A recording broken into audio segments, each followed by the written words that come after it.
Hello students, welcome to ദിശ academy. അപ്പോൾ നമ്മൾ ഇന്ന് RPF വേണ്ടിയിട്ടുള്ള സയൻസിലെ കുറച്ച് ഇമ്പോർട്ടൻ്റ് ആയിട്ടുള്ള ക്വസ്റ്റ്യൻസ് ആണ് നമ്മളിന്ന് ഡിസ്കസ് ചെയ്യാൻ പോകുന്നത്. അപ്പോൾ നമുക്ക് ക്ലാസ്സിലോട്ട് കിടക്കാം. ആദ്യത്തെ ക്വസ്റ്റ്യൻ നോക്കി. The SI unit of electrical resistivity is dash. ഇലക്ട്രിക്കൽ റെസിസ്റ്റിവിറ്റിയുടെ SI യൂണിറ്റ് എന്താണെന്നാണ് ചോദിച്ചിരിക്കുന്നത്. Ohm metre, ohm, coulomb, ampere. ഇതിൽ ഏതാണ് ആൻസർ ആയിട്ട് വരുന്നത്? ഏതാണ് റെസിസ്റ്റിവിറ്റിയുടെ? ഈ ഓം എന്ന് പറയുന്നത് എന്തിൻ്റെ യൂണിറ്റാണ്? ഓം എന്ന് പറയുന്നത് റെസിസ്റ്റൻസിൻ്റെ യൂണിറ്റാണ്. അതുപോലെ കൂളം എന്തിൻ്റെ യൂണിറ്റാണ്?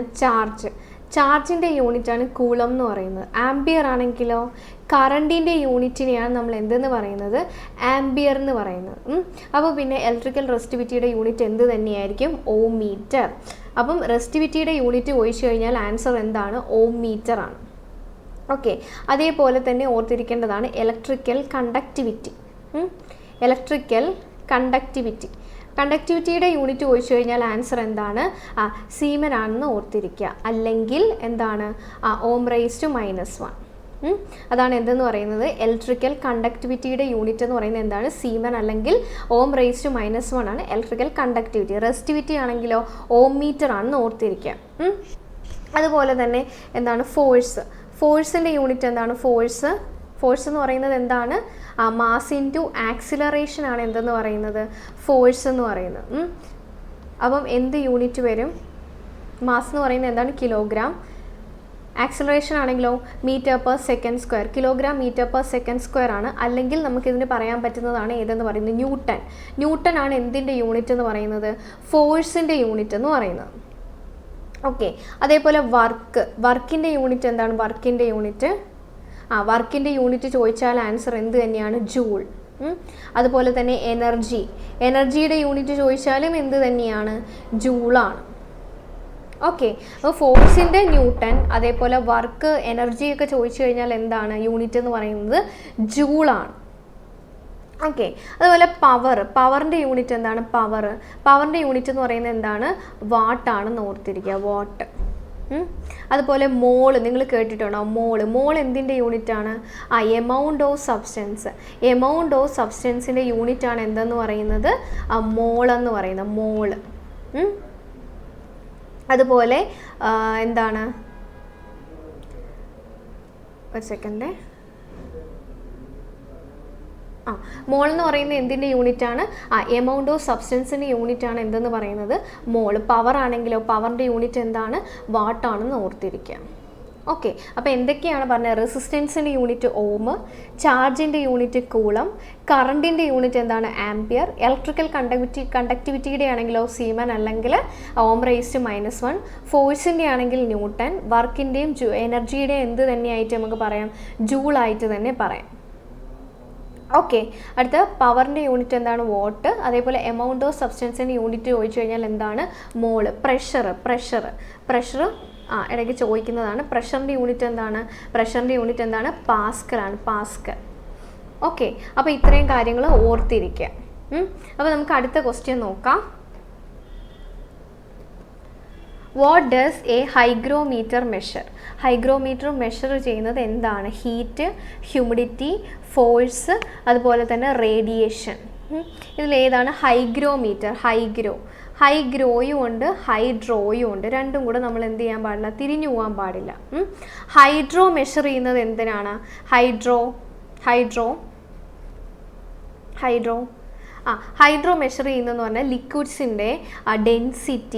ലിക്വിഡ്സിൻ്റെ ഡെൻസിറ്റി അല്ലെങ്കിൽ സ്പെസിഫിക് ഗ്രാവിറ്റിയൊക്കെ മെഷർ ചെയ്യാൻ വേണ്ടിയിട്ടാണ് ഏത് ഇൻസ്ട്രുമെൻറ്റ് നമ്മൾ യൂസ് ചെയ്യുന്നത്?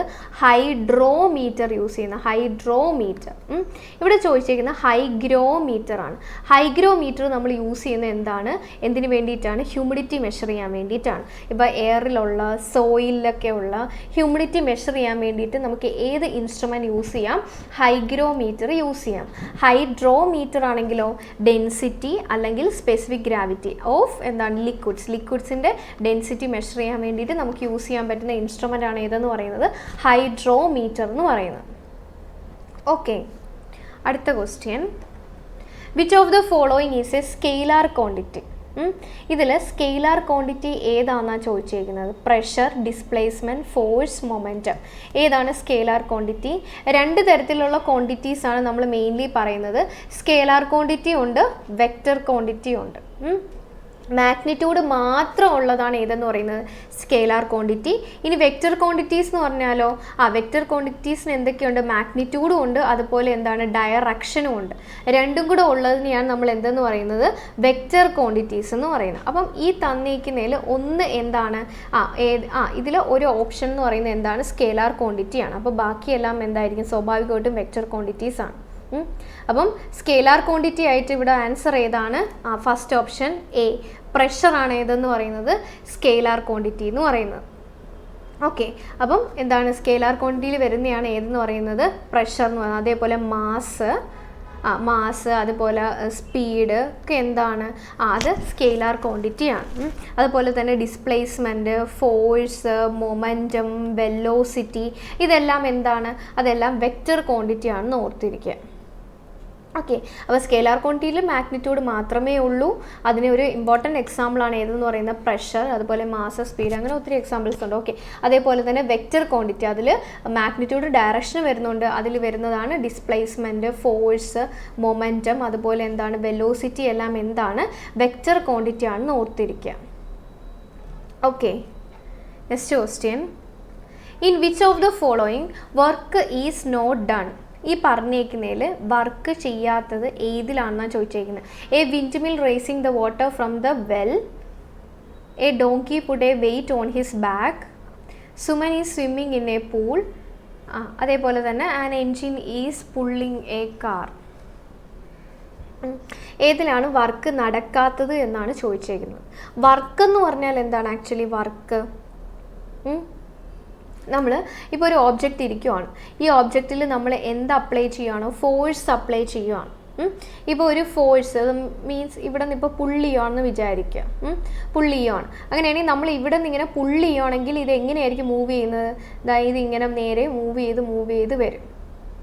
ഓക്കെ, അപ്പം എന്ത് സംഭവിക്കുന്നുണ്ട്? നമ്മൾ ഒരു ഫോഴ്സ് അപ്ലൈ ചെയ്തപ്പോൾ ആ ഓബ്ജക്റ്റിൽ ഡിസ്പ്ലേസ്മെൻറ്റ് ഉണ്ടായി. അല്ലെങ്കിൽ ഇവിടെ ഒരു ബോക്സ് ഇരിക്കുന്നു, ഞാൻ ഫോഴ്സ് ഇങ്ങോട്ട് അപ്ലൈ ചെയ്തു, ബോക്സും ഇങ്ങോട്ട് തന്നെ എന്ത് ചെയ്തു? മൂവ് ചെയ്തു. ഓക്കെ, അപ്പം എന്താണ്? ഞാൻ ഫോഴ്സ് അപ്ലൈ ചെയ്തു, ഡിസ്പ്ലേസ്മെൻറ്റ് ഉണ്ടായി ഒരു ഒബ്ജക്റ്റിന്.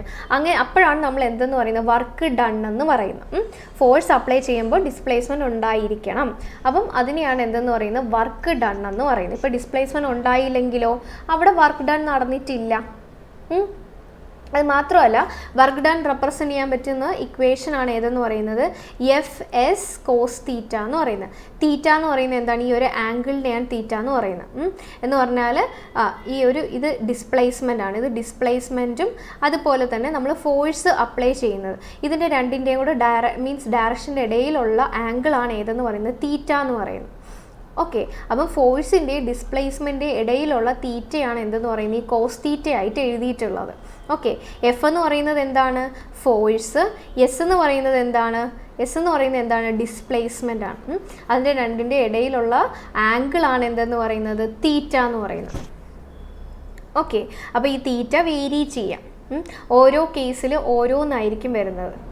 ഇപ്പോൾ ഫോർ എക്സാമ്പിൾ നമ്മളിപ്പോൾ വോള് ഭിത്തി നമ്മൾ എന്ത് ചെയ്യണോ? പുഷ് ചെയ്യുകയാണെന്ന് വിചാരിച്ചോ. അവിടെ എന്തെങ്കിലും ഡിസ്പ്ലേസ്മെൻറ്റ് നടക്കുന്നുണ്ടോ? അവിടുത്തെ വർക്ക് ഡൺ ചോദിച്ചു കഴിഞ്ഞാൽ എന്തായിരിക്കും ആൻസർ എന്ന് പറയുന്നത്? വർക്ക് ഡൺ ചോദിച്ചു കഴിഞ്ഞാൽ ഇപ്പോൾ നമ്മൾ വോൾ എന്ത് ചെയ്യുകയാണ്? പുഷ് ചെയ്യുകയാണ്.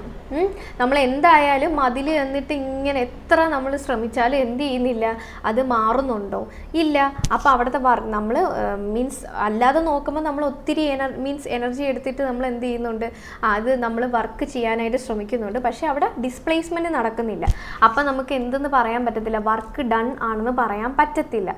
കാരണം അവിടെ ഡിസ്പ്ലേസ്മെൻറ്റ് 0 ആണ്. അപ്പോൾ അതിൻ്റെ കേസിൽ എന്തായിരിക്കും? വർക്ക് ഡൺ ചോദിച്ചു കഴിഞ്ഞാൽ എന്തായിരിക്കും? 0 ആയിരിക്കും. അപ്പം നമ്മൾ ഫോഴ്സ് അപ്ലൈ ചെയ്യുവാണെങ്കിൽ ഡിസ്പ്ലേസ്മെൻറ്റ് ഉണ്ടായിരിക്കണം, അല്ലെങ്കിൽ എന്താണ്? അപ്പം നമ്മളിപ്പോൾ വോള് പുഷ് ചെയ്യുന്നത് എക്സാമിനൊരു ക്വസ്റ്റ്യൻ ആയിട്ട് ചോദിക്കുവാണെങ്കിൽ അതിന് ചോദിച്ചിട്ടുണ്ട്, അതിൻ്റെ ആൻസർ എന്താണ്? 0 തന്നെയായിരിക്കും. ഇനി ഇവിടുത്തെ കേസിൽ ഈ തീറ്റ വേരി ചെയ്ത് വരാം. ഇപ്പം രണ്ടും ഒരേ ഡയറക്ഷനാണെന്ന് വെച്ചോ. നോക്കിയേ ഈ കേസിൽ ഇപ്പം നോക്കിയേ, ഞാൻ ഫോഴ്സ് അപ്ലൈ ചെയ്യുന്നതും ഈ ബോക്സ് മൂവ് ചെയ്യുന്നതും രണ്ടും ഒരേ ഡയറക്ഷനാണ്. ഇപ്പം രണ്ടും ഒരേ ഡയറക്ഷൻ ആണെങ്കിൽ ഇതിൻ്റെ ഇടയിൽ ആംഗിൾ ഉണ്ടോ? ഇല്ല. അപ്പോൾ ആംഗിൾ എന്തായിരിക്കും? 0 ആയിരിക്കും. അപ്പം വർക്ക് എന്ന് പറയുന്നത് അല്ലെങ്കിൽ W എന്ന് പറയുന്നത് FS cos 0 എന്താണ്? cos 0 എന്ന് പറയുന്നത് എന്താണ്? 1 ആണ്. അപ്പം വർക്ക് എന്ന് പറയുന്നത് എന്താണ്? FS എന്ന് വെച്ചാൽ ഇത് പോസിറ്റീവ് വർക്ക് ആയിരിക്കും. ഇതിനെയാണ് പോസിറ്റീവ് വർക്ക് എന്ന് പറയുന്നത്. അപ്പം എന്താണ്? രണ്ടും ഒരേ ഡയറക്ഷൻ ആണെങ്കിൽ, ഫോഴ്സും ഡിസ്പ്ലേസ്മെൻറ്റും ഒരേ ഡയറക്ഷൻ ആണെങ്കിൽ നമ്മൾ പറയുന്നത് പോസിറ്റീവ് വർക്ക് എന്ന് പറയും.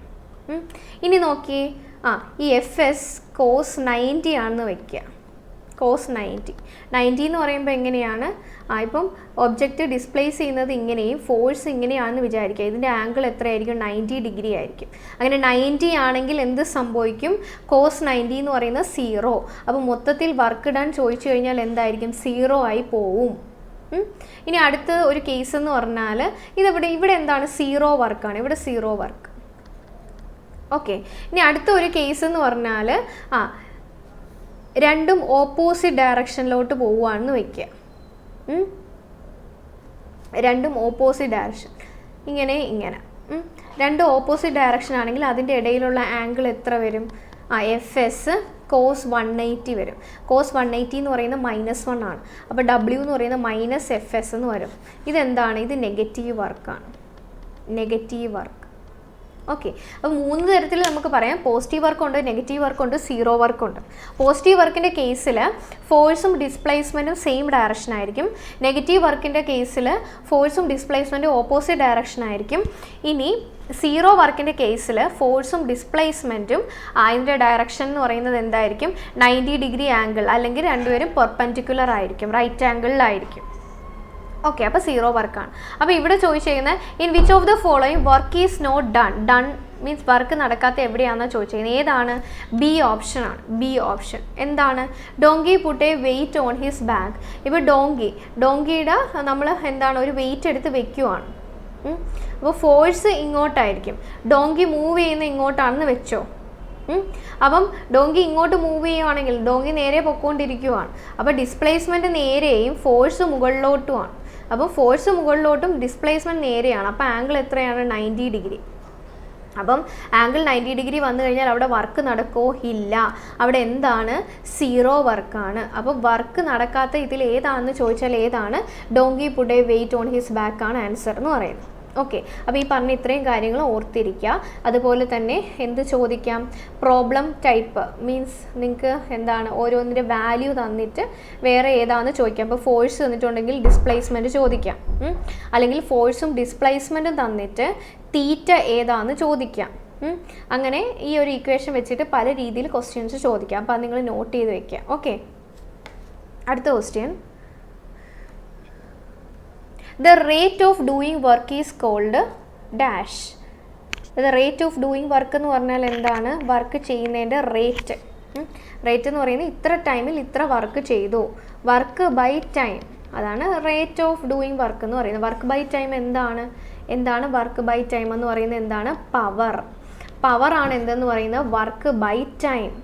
ഓക്കെ. ഇത്ര ടൈമിനുള്ളിൽ ഇത്ര വർക്ക് ചെയ്തു, അതാണ് എന്തെന്ന് പറയുന്നത്? പവർ കൊണ്ട് ഉദ്ദേശിക്കുന്നത്. ഓക്കെ. പവറിൻ്റെ യൂണിറ്റ് എന്താണ്? പവറിൻ്റെ യൂണിറ്റ് നമ്മൾ ഓൾറെഡി പറഞ്ഞു, വാട്ട് എന്ന് പറഞ്ഞു. വാട്ടാണ് എന്തെന്ന് പറയുന്നത്? പവറിൻ്റെ യൂണിറ്റ് എന്ന് പറയുന്നത്. ഓക്കെ. അതേപോലെ തന്നെ ഒരു ഹോഴ്സ് പവർ എന്ന് പറയുന്നത് എത്ര വാട്ടാണെന്ന് അറിയാമോ? ഇത് എക്സാമിന് ചോദിച്ച് കാണാറുള്ളതാണ്. 746 വാട്ടാണ് എന്തെന്ന് പറയുന്നത്? ഒരു ഹോഴ്സ് പവർ എന്ന് പറയുന്നത്. ഓക്കെ. അപ്പോൾ റേറ്റ് ഓഫ് ഡൂയിങ് വർക്ക് എന്തുവെന്ന് ചോദിച്ചാൽ എന്താണ്? പവറിൻ്റെ യൂണിറ്റ് ചോദിച്ചു കഴിഞ്ഞാൽ എന്താണ്? വാട്ടാണെന്ന് ഓർത്തിരിക്കുക. അതുപോലെ തന്നെ ഒരു ഹോഴ്സ് പവർ എന്ന് പറയുന്നത് എന്താണ്? 746 വാട്ടാണെന്ന് ഓർത്തിരിക്കുക. ഓക്കെ. അടുത്ത question, what is the energy exerted due to the position and the shape taken by an object? എന്ന് പറഞ്ഞാൽ ഒരു ഒബ്ജക്റ്റിൻ്റെ പൊസിഷനിലുണ്ടാവുന്ന മാറ്റം അല്ലെങ്കിൽ ഷേപ്പിലുണ്ടാവുന്ന മാറ്റം കൊണ്ടിട്ട് അതിൽ സ്റ്റോർ ചെയ്യപ്പെടുന്ന എനർജി ഏതാണെന്നാണ് ചോദിച്ചിരിക്കുന്നത്. എനർജി എന്ന് പറയുന്നത് എന്താണ്? എനർജി എന്ന് പറയുന്നത് എന്താണ്? ഒരു വർക്ക് ചെയ്യാൻ വേണ്ടിയിട്ടുള്ള capacity. Capacity to do a work. Capacity to do work means ഒരു വർക്ക് ചെയ്യാൻ വേണ്ടിയിട്ടുള്ള കപ്പാസിറ്റിയാണ് എന്തെന്ന് പറയുന്നത്, എനർജി എന്ന് പറയുന്നത്. ഓക്കെ, അതുകൊണ്ട് തന്നെയാണ് അതിൻ്റെ രണ്ടിൻ്റെ യൂണിറ്റ് നമ്മൾ ജൂളായിട്ട് തന്നെയാണ് പറയുന്നത്. വർക്കിൻ്റെ ആണെങ്കിൽ പോലും എനർജിയുടെ ആണെങ്കിൽ പോലും എന്താണ് യൂണിറ്റ് നമ്മൾ ജൂളിൽ തന്നെയാണ് പറയുന്നത്. അപ്പോൾ ആ ഒരു കപ്പാസിറ്റീനെയാണ് നമ്മൾ എനർജി എന്ന് പറയുന്നത്. എന്ന് പറഞ്ഞാൽ ഇപ്പം ഒരു ഒബ്ജക്റ്റ് നമ്മൾ എന്ത് ചെയ്യുവാണ്, നമ്മൾ ഫോഴ്സ് അപ്ലൈ ചെയ്തു, ആ ഒരു ഡിസ്പ്ലേസ്മെൻറ്റ് ഉണ്ടാവുകയാണ്. അപ്പം അതെന്താണ്, എത്ര നടക്കുന്ന ആ ഒരു കപ്പാസിറ്റി, അതിനെ നമ്മൾ എന്തെന്ന് പറയും, എനർജി എന്ന് പറയും. ഈ എനർജി നമ്മൾ മെയിൻലി പറയുന്നത് മെക്കാനിക്കൽ എനർജി ആയിട്ടാണ് പറയുന്നത്, മെക്കാനിക്കൽ എനർജി. ഓക്കെ, ഈ മെക്കാനിക്കൽ എനർജി 2 ടൈപ്പ് ഉണ്ട്. ഒന്ന് പൊട്ടൻഷ്യൽ എനർജി, 2 കൈനറ്റിക് എനർജി. ഇങ്ങനെ മെക്കാനിക്കൽ എനർജീനെ നമുക്ക് 2 ആയിട്ട് പറയാൻ പറ്റും. എന്തൊക്കെയാണ്, പൊട്ടൻഷ്യൽ എനർജി ഉണ്ട്, കൈനറ്റിക് എനർജി ഉണ്ട്. ഇപ്പം ഒരു ഒബ്ജക്റ്റിൻ്റെ പൊസിഷൻ കൊണ്ടിട്ടോ അല്ലെങ്കിൽ ഹൈറ്റ് കൊണ്ടിട്ടോ അതിൽ സ്റ്റോർ ചെയ്യപ്പെടുന്ന എനർജിയാണ് എന്തെന്ന് പറയുന്നത്, പൊട്ടൻഷ്യൽ എനർജി എന്ന് പറയുന്നത്. കൈനറ്റിക് എനർജി എന്ന് പറഞ്ഞാൽ ഒരു ഒബ്ജക്റ്റിൻ്റെ മൂവ്മെൻറ്റ് കൊണ്ടിട്ടുണ്ടാവുന്ന എനർജിയാണ് ഏതെന്ന് പറയുന്നത്, കൈനറ്റിക് എനർജി എന്ന് പറയുന്നത്. ഇത് പൊസിഷനിലുണ്ടാവുന്ന മാറ്റം കൊണ്ടിട്ടും ഇത് മൂവ്മെൻറ്റ് കൊണ്ടിട്ടുണ്ടാവുന്നതാണ് ഏതെന്ന് പറയുന്നത്, കൈനറ്റിക് എനർജി എന്ന് പറയുന്നത്. ഇപ്പോൾ പൊട്ടൻഷ്യൽ എനർജിക്ക് നമുക്ക് എക്സാമ്പിളായിട്ട് പറയാം, ഒരു സ്പ്രിങ് കംപ്രസ് ചെയ്ത് വെച്ചേക്കുവാണ്. അവിടെ എന്താണ്, പൊട്ടൻഷ്യൽ എനർജിയാണ്. ഓക്കെ, അതുപോലെ തന്നെ എന്താണ്, ഇപ്പം ടാങ്കിൽ നമ്മൾ വെള്ളം എന്ത് ചെയ്താണ്, സ്റ്റോർ ചെയ്ത് വെച്ചേക്കാണ് ഒരു ഹൈറ്റിൽ. അവിടെ ഉള്ള മീൻസ് സ്റ്റോർ ചെയ്യപ്പെട്ട എനർജി ഏതാണെന്ന് ചോദിച്ചാൽ ഏതാണ്, പൊട്ടൻഷ്യൽ എനർജിയാണ്. ഇപ്പോൾ ഒരു ഹൈറ്റിലോട്ട് നമ്മളൊരു സാധനം കൊണ്ട് വെക്കുവാണ്, അതിൻ്റെ എന്താണ് ഇത്രയും ആ ഒരു ഹൈറ്റ് കൊണ്ടിട്ട് അതിൽ സ്റ്റോർ ചെയ്യപ്പെടുന്ന എനർജീനെയാണ് നമ്മൾ എന്തെന്ന് പറയുന്നത്, പൊട്ടൻഷ്യൽ എനർജി എന്ന് പറയുന്നത്. മൂവ്മെൻ്റ് ആണെങ്കിൽ കൈനറ്റിക് എനർജി. പൊട്ടൻഷ്യൽ എനർജി കണ്ടുപിടിക്കാനുള്ള ഇക്വേഷനാണ് എന്തെന്ന് പറയുന്നത്, mgh എന്ന് പറയുന്നത്. h എന്ന് പറഞ്ഞാൽ എന്തായിരിക്കും, സ്വാഭാവികമായിട്ടും ആ ഒരു പൊസിഷൻ്റെ വ്യത്യാസം എന്ന് പറഞ്ഞാൽ ആ ഒരു ഹൈറ്റ് ഇത്ര ദൂരത്തിൽ വെച്ചേക്കുന്നു, ആ ഹൈറ്റ്. ജി എന്താണ്, acceleration due to gravity. M എന്ന് പറയുന്നത് എന്താണ്, മാസ്. അപ്പം ഇതിൻ്റെ വാല്യൂസ് വെച്ചിട്ടും ക്വസ്റ്റ്യൻസ് ചോദിക്കാം. അപ്പോൾ ഈ ഇക്വേഷൻ നോട്ട് ചെയ്ത് വെക്കാം. കൈനറ്റിക് എനർജിയുടെ ഇക്വേഷനാണ് എന്തെന്ന് പറയുന്നത്, ½mv² എന്ന് പറയുന്നത്. അപ്പം m എന്ന് പറയുന്നത് എന്താണ്, മാസ്. v എന്ന് പറയുന്നത് എന്താണ്, വെലോസിറ്റി. വെലോസിറ്റി എന്തായാലും ഒബ്ജക്റ്റ് മൂവ് ചെയ്യുമ്പോൾ അതിനായിട്ടുള്ള വെലോസിറ്റി ഉണ്ടാവുമല്ലോ. അപ്പം വെലോസിറ്റി. അപ്പോൾ പൊട്ടൻഷ്യൽ എനർജിയുടെ ഇക്വേഷൻ mgh ആണെന്നും കൈനറ്റിക് എനർജിയുടെ ഇക്വേഷൻ ½mv² ആണെന്നും ഓർത്തിരിക്കുക. അപ്പോൾ ഇവിടുത്തെ ക്വസ്റ്റ്യൻ എന്താണ്, what is the energy exerted due to the position and shape taken by an object. ഏതാണ്, ഇനി ഒരു സംശയം വേണ്ട, എന്താണ്, പൊട്ടൻഷ്യൽ എനർജിയാണ് ആൻസർ എന്ന് പറയുന്നത്. മീൻസ് പൊസിഷനോ ഷേപ്പിലോ ഉണ്ടാവുന്ന വ്യത്യാസം കൊണ്ടിട്ട് ഉണ്ടാവുന്ന എനർജി ഏതാണെന്ന് ചോദിച്ചു കഴിഞ്ഞാൽ ആൻസർ എന്ത് തന്നെയായിരിക്കും, പൊട്ടൻഷ്യൽ എനർജിയാണ് ആൻസർ എന്ന് പറയുന്നത്. ഓക്കെ, അപ്പോൾ നമുക്ക് അടുത്ത ക്വസ്റ്റ്യനിലോട്ട് പോവാം. അടുത്ത ക്വസ്റ്റ്യൻ നോക്കിയേ, which of the following organelles is called suicidal bags of the cell. സെല്ലിലെ സൂയിസൈഡൽ ബാഗ് എന്ന് അറിയപ്പെടുന്നത് ഏത് ഓർഗനൽ എന്നാണ് ചോദിച്ചിരിക്കുന്നത്. Lysosome, chloroplast, Golgi complex, mitochondria. ഇതിലേതാണ് സൂയിസൈഡൽ ബാഗ് എന്നറിയപ്പെടുന്നത്?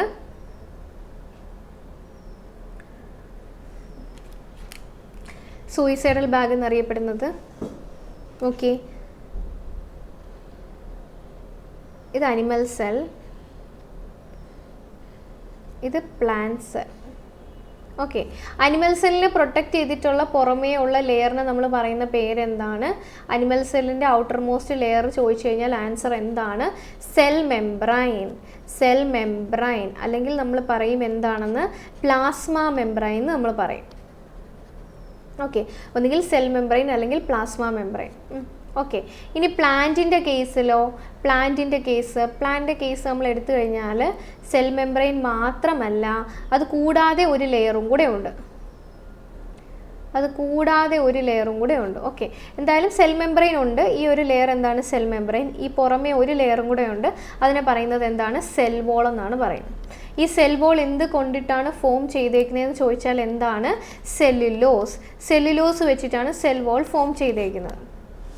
ഓക്കെ, ഇനി സെൽ വോൾ പ്ലാന്റ്സിന് മാത്രമാണോ ഉള്ളതെന്ന് ചോദിച്ചു കഴിഞ്ഞാൽ പ്ലാന്റ്സിന് മാത്രമേ ഉള്ളൂ? അല്ല, സെൽ വോൾ പ്ലാന്റ്സിന് മാത്രമല്ല, ഫംഗസിനുണ്ട്. അതേപോലെ ചില ബാക്ടീരിയകൾക്കും എന്തുണ്ട്, സെൽ വോൾ ഉണ്ട്. ഇനി ഫംഗസിൻ്റെ സെൽ വോൾ എന്ത് വെച്ചിട്ടാണ് ഫോം ചെയ്തേക്കുന്നതെന്ന് ചോദിച്ചാൽ എന്താണ്, കൈറ്റിൻ വെച്ചിട്ടാണ്. അതേപോലെ ബാക്ടീരിയയുടെ എന്ത് വെച്ചിട്ടാണെന്ന് ചോദിച്ചു കഴിഞ്ഞാൽ പെപ്റ്റിഡോഗ്ലൈക്കൺ വെച്ചിട്ടാണ് ബാക്ടീരിയയുടെ. ഫംഗസിൻ്റെ ആണെങ്കിൽ കൈറ്റിന്, സെൽ വോൾ ആണെങ്കിലോ സെല്ലുലോസ് വെച്ചിട്ടായിരിക്കും. ഓക്കെ. അപ്പം പ്ലാന്റിനെ മെയിൻലി പ്രൊട്ടക്റ്റ് ചെയ്യുന്ന ആരാന്ന് ചോദിച്ചു കഴിഞ്ഞാൽ ആരാണ് പ്ലാന്റ് സെല്ലിനെ? സെൽ വോളാണ്. അതുപോലെ തന്നെ പ്ലാന്റ് സെല്ല് എപ്പോഴും അനിമൽ സെല്ലിനെ കാട്ടിയും സൈസ് കൂടുതലായിരിക്കും. സൈസ് കമ്പാരിറ്റീവ്ലി പ്ലാന്റ് സെല്ലിനായിരിക്കും കുറച്ചുകൂടെ സൈസ് കൂടുതൽ.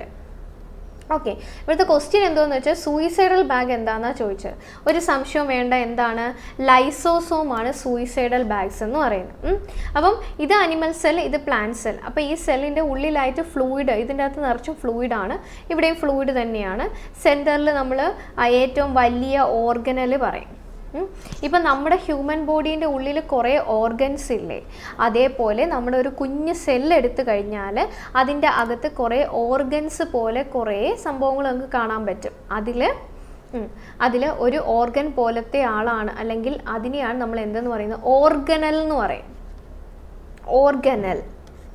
അപ്പം ഇതിൻ്റെ ഉള്ളിലുള്ള ഓരോന്നിനെ നമ്മളിനി പറയുന്നത് എന്തായിരിക്കും, ഓർഗനൽ എന്നായിരിക്കും പറയും. അതിൽ തന്നെ ഏറ്റവും ലാർജസ്റ്റ് ഓർഗനലാണ് ഞാൻ ഈ വരച്ചേക്കുന്നത്, എന്താണ്, ന്യൂക്ലിയസ്. ഓക്കെ. അപ്പോൾ ഈ വരച്ചേക്കുന്ന ഏറ്റവും വലിയ ഓർഗനൽ ആരാന്ന് ചോദിച്ചാൽ ആരാണ്, ന്യൂക്ലിയസ്. സെല്ലിലെ ഏറ്റവും വലിയ ഓർഗനലാണ് ന്യൂക്ലിയസ്.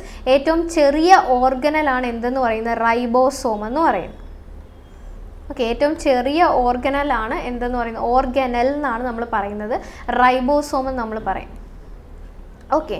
അപ്പം ഇതിൻ്റെ ഉള്ളിലുള്ള തന്നെ നമ്മളെ പ്രൊട്ടക്ഷൻ മെയിൻലി, ഇപ്പോൾ പുറത്തുനിന്ന് എന്തെങ്കിലും ഫോറിൻ ബോഡീസ് നമ്മുടെ ഉള്ളിൽ കയറി കഴിഞ്ഞാൽ നമ്മൾ അറ്റാക്ക് ചെയ്യാനുള്ള സാധ്യതയില്ലേ. അപ്പം അങ്ങനെ അതൊക്കെ വന്നു കഴിഞ്ഞാൽ അതിനെ നശിപ്പിക്കാൻ വേണ്ടിയിട്ട് നമ്മുടെ സെല്ലിൻ്റെ ഉള്ളിൽ തന്നെ ഉള്ള ഒരു ഓർഗനലാണ് ആരെന്ന് പറയുന്നത്, ലൈസോസോം എന്ന് പറയുന്നത്. അങ്ങനെ എന്തെങ്കിലും അറ്റാക്ക് ചെയ്യാൻ വന്നു കഴിഞ്ഞാൽ അതിനെ എൻഗൾഫ് ചെയ്ത് വിഴുങ്ങി എന്ത് ചെയ്യുന്നുണ്ട്, അതിനെ നശിപ്പിക്കാനായിട്ട് ശ്രമിക്കാറുണ്ട്. മീൻസ് അല്ലെങ്കിൽ എന്താണ്, ഇതിൻ്റെ അകത്ത് നിറച്ചും എന്താണ്, എൻസൈംസ് ഉണ്ട്. ലൈസോസോമിൻ്റെ ഉള്ളിലായിട്ട് നിറച്ചു എന്തുണ്ട്, എൻസൈമുകളുണ്ട്. ഈ എൻസൈംസിനെ സൂക്ഷിച്ചിരിക്കൊണ്ട് തന്നെ അതിന് എന്തെന്നും പറയുന്നുണ്ട്, ഡൈജസ്റ്റീവ് ബാഗ് എന്നും പറയുന്നുണ്ട്. ഓക്കെ. അപ്പോൾ ലൈസോസോമിൻ്റെ ഡൈജസ്റ്റീവ് ബാഗ് എന്ന് പറയപ്പെടുന്നത്. അപ്പം ഈ എൻസൈംസ് അങ്ങോട്ട് എന്ത് ചെയ്യും, റിലീസ് ചെയ്യുമ്പോൾ ഈ പുറത്തുനിന്ന് വരുന്ന ഏതാണോ ജേംസോ എന്തെങ്കിലും നമ്മൾ അറ്റാക്ക് ചെയ്യാൻ വേണ്ടി വരുന്ന അതിനെ എന്ത് ചെയ്യും, ഈ എൻസൈംസ് വന്നിട്ട് അങ്ങ് നശിപ്പിച്ച് കളയും, അല്ലെങ്കിൽ ഡൈജസ്റ്റ് ചെയ്ത് ഇല്ലാണ്ടാക്കി കളയും. അപ്പം അതാണ് ഇമ്പോർട്ടൻറ്റ് ഫങ്ഷൻ എന്ന് പറയുന്നത്, ആരുടെ, ലൈസോസോം. അപ്പം ലൈസോസോം എന്ത് ചെയ്യാൻ പറ്റും, അത് അതിൻ്റെ ചുറ്റുമുള്ളതിനെ എന്ത് ചെയ്യാൻ പറ്റും, വരുന്ന ബാക്ടീരിയ സാധനങ്ങളെയൊക്കെ നശിപ്പിക്കാനും പറ്റും. ആ സെല്ല് സ്വയം നാശമാവാനും ആർക്ക് പറ്റും, ലൈസോസോമിന് പറ്റും. എന്ന് വെച്ചാൽ ജസ്റ്റ് ഒരു പറയാം, നമ്മുടെ കയ്യിലൊരു മുറിവുണ്ടാവുമെന്ന് വെച്ചോ, അതിൽ കുറച്ച് സെൽസ് ഇഞ്ചോർഡ് ആവത്തില്ലേ, അതിൽ ചിലത് നമുക്ക് പഴയ പോലെ റിപ്പയർ ചെയ്തെടുക്കാൻ പറ്റും. പക്ഷേ കുറച്ച് സെൽസ് അങ്ങ് അധികമായിട്ട് ഇപ്പം മുക്കാലും അങ്ങ് നശിച്ചു കഴിഞ്ഞാൽ പിന്നെ അത് പഴയ പോലെ ആവാനായിട്ട് പറ്റത്തില്ല. അപ്പം അങ്ങനത്തെ സെൽസ് നമ്മുടെ ബോഡിയിൽ ഇരുന്നിട്ട് കാര്യമില്ല. അപ്പം അത് പിന്നെ നമുക്കിനി വേണ്ട. അപ്പം അതും ഇല്ലാതാക്കി കളയാൻ വേണ്ടിയിട്ട് ആര് സഹായിക്കാറുണ്ട്, ലൈസോസോംസ് സഹായിക്കാറുണ്ട്. അതുകൊണ്ടാണ് അതിനെ എന്തെന്ന് പറയുന്നത്, സൂയിസൈഡൽ ബാഗ് എന്ന് പറയുന്നത്. ഓക്കെ.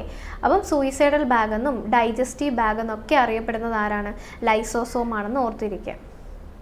അടുത്തത് ക്ലോറോപ്ലാസ്റ്റിനെയാണ് എന്തെന്നറിയപ്പെടുന്നത്, സെല്ലിലെ കിച്ചൺ എന്നറിയപ്പെടുന്നത് ആരാണ്, ക്ലോറോപ്ലാസ്റ്റ് ആണെന്ന് ഓർത്തിരിക്കുക. ഓക്കെ. ഈ ക്ലോറോപ്ലാസ്റ്റിൽ ഒരു പച്ച പിഗ്മെൻ്റ് ഉണ്ട്. ആ പച്ച പിഗ്മെൻറ്റിനെ പറയുന്ന പേരാണ് എന്തെന്ന് പറയുന്നത്, ക്ലോറോഫിൽ. ഓക്കെ. നമ്മുടെ സൺലൈറ്റിനെ ട്രാപ്പ് ചെയ്തിട്ട് ഫോട്ടോസിന്തസിസ് നടത്തി ഫുഡ് പ്രിപ്പയർ ചെയ്യാൻ വേണ്ടിയിട്ട് ആര് സഹായിക്കും, ക്ലോറോപ്ലാസ്റ്റിന് ഉള്ളിൽ ക്ലോറോഫിൽ സഹായിക്കും. ഓക്കെ. അതുപോലെ തന്നെ ക്ലോറോഫില്ലിൽ ഏറ്റവും കൂടുതൽ അടങ്ങിയിരിക്കുന്ന എലമെൻറ്റ് ഏതാണെന്ന് ഓർത്തിരിക്കുക, മഗ്നീഷ്യം ആണ്. ഓക്കെ. അടുത്തത് ഗോൾഗി അപ്പാരറ്റസ് അല്ലെങ്കിൽ ഗോൾഗി കോംപ്ലക്സ് എന്തിനു വേണ്ടിയിട്ടാണ്, സെല്ലിൻ്റെ ഉള്ളിൽ ഉണ്ടാവുന്ന പ്രോട്ടീൻസ്, ആ പ്രോട്ടീൻസിനെ ഉണ്ടാക്കുന്ന ആരാന്ന് ചോദിച്ചാൽ ആരാണ്, റൈബോസോം തന്നെയാണ്. പ്രോട്ടീൻ സിന്തസിസ് ആണ് ആരുടെ ഫംഗ്ഷൻ എന്ന് പറയുന്നത്, റൈബോസോം. ഇതും എക്സാമിന് എപ്പോഴും ചോദിക്കുന്നതാണ്. അപ്പോൾ പ്രോട്ടീൻ സിന്തസിസ് എന്ന് പറയുന്നത് ആരുടെ ഫംഗ്ഷനാണ്, റൈബോസോമിൻ്റെ ഫംഗ്ഷനാണ്. ആ ഉണ്ടാക്കിയ പ്രോട്ടീൻ എവിടെ എത്തുന്നുണ്ട്? ഗോൾഗി ബോഡീസിൽ എത്തുന്നുണ്ട്. എന്നിട്ട് അതിനെ കറക്റ്റ് പാക്ക് ചെയ്ത് ട്രാൻസ്ഫർ ചെയ്യാൻ വേണ്ടിയിട്ടുള്ള രീതിയിൽ ആക്കി വെക്കുന്നത് ആരാണ്? ഗോൾഗി ബോഡീസ് അല്ലെങ്കിൽ ഗോൾഗി അപ്പാരറ്റസ് ആണ്. പ്രോട്ടീനെ പ്രൊഡ്യൂസ് ചെയ്യുന്നതിൽ ഒരു സംശയമില്ല, ആര് തന്നെയാണ്? റൈബോസോം തന്നെയാണ്. പക്ഷേ അതിനെ പാക്ക് ചെയ്ത് ട്രാൻസ്ഫർ ചെയ്യാൻ വേണ്ടിയിട്ട് എല്ലാം സെറ്റാക്കി വെക്കുന്നത് ആരാണ്? ഗോൾഗി അപ്പാരറ്റസ് ആണെന്ന് ഓർത്തിരിക്കുക. ഓക്കെ, അടുത്ത നോക്കിയേ മൈറ്റോകോൺട്രിയ. മൈറ്റോകോൺട്രിയ ആണ് എന്തെന്നറിയപ്പെടുന്നത്? നിങ്ങൾക്ക് എല്ലാവർക്കും അറിയായിരിക്കും എന്താണ്. നമ്മൾ പണ്ടുതൊട്ടേ പഠിച്ചു വെച്ചേക്കുന്നതാണ്. Power house of the cell. Huge amount of energy ഉണ്ടാവുന്നത് എവിടെയാണ്? മൈറ്റോകോൺട്രിയയിലാണ്. അതുകൊണ്ട് തന്നെയാണ് അതിനെ എന്തെന്നും അറിയപ്പെടുന്നത്? സെല്ലിലെ പവർ ഹൗസ് എന്നറിയപ്പെടുന്നത്. പവർ ഹൗസ് മാത്രമല്ല, വിയേർഡ് ഓർഗനൽ എന്നറിയപ്പെടുന്നതും ആര് തന്നെയാണ്? വിയേർഡ് ഓർഗനൽ എന്നറിയപ്പെടുന്നതും ആര് തന്നെയാണ്? മൈറ്റോകോൺട്രിയാണ്. കാരണം മൈറ്റോകോൺട്രിയയ്ക്ക് സ്വന്തമായിട്ട് എന്തുണ്ട്?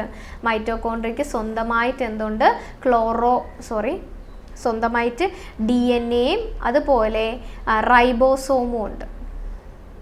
അതുകൊണ്ടാണ് അതിനെ എന്തെന്നറിയപ്പെടുന്നത്? വിയേർഡ് ഓർഗനൽ എന്നറിയപ്പെടുന്നത്. ഓക്കെ, മൈറ്റോകോൺട്രിയനെ power house of the cell എന്നറിയപ്പെടുന്നുണ്ട്. അതുപോലെ തന്നെ അറിയപ്പെടുന്നതാണ് വിയേർഡ് ഓർഗനൽ. കാരണം എന്താണെന്ന് വെച്ചാൽ അതിൻ്റെ ഉള്ളിൽ തന്നെ അതിന് സ്വന്തമായിട്ട് DNA ഉണ്ട്. അതുപോലെ തന്നെ റൈബോസോം എന്ന് പറയുന്ന ഒരു പ്രത്യേകം ഓർഗനലാണ്. പക്ഷേ മൈറ്റോകോൺട്രിയയുടെ ഉള്ളിൽ മൈറ്റോകോൺട്രിയയ്ക്ക് സ്വന്തമായിട്ട് ഒരു ഓർഗനലുണ്ട്, അത് റൈബോസോമും അതിൻ്റെ ഉള്ളിലുണ്ട്. അപ്പോൾ ഇത് രണ്ടും സ്വന്തമായിട്ട് ഉള്ളതുകൊണ്ട് തന്നെ നമുക്ക് വിചിത്രമായിട്ട് തോന്നത്തില്ലേ? അപ്പോൾ അതുകൊണ്ടാണ് അതിനെ എന്തെന്ന് പറയുന്നത്? വിയേർഡ് ഓർഗനൽ എന്ന് പറയുന്നത്. ഓക്കെ, അപ്പോൾ ഇത്രയും കാര്യങ്ങൾ എന്ത് ചെയ്യുക? ഓർത്ത് വയ്ക്കുക. അപ്പോൾ നമുക്ക് അടുത്ത ക്വസ്റ്റ്യനിൽ നോക്കാം. Which is a fat accumulating tissue in our body? നമ്മുടെ ബോഡിയിലെ ഫാറ്റ് അക്യുമുലേറ്റ് ചെയ്തിരിക്കുന്ന ടിഷ്യൂ ഏതാണെന്ന് ചോദിച്ചേക്കുന്നത്? Epithelial tissue, vascular tissue, areolar tissue, adipose tissue. ഏതാണ്? ഏത് ടിഷ്യൂ ആണ് ഫാറ്റ് അക്യുമുലേറ്റ് ചെയ്തിരിക്കുന്ന ടിഷ്യൂ? ഏതാണ്?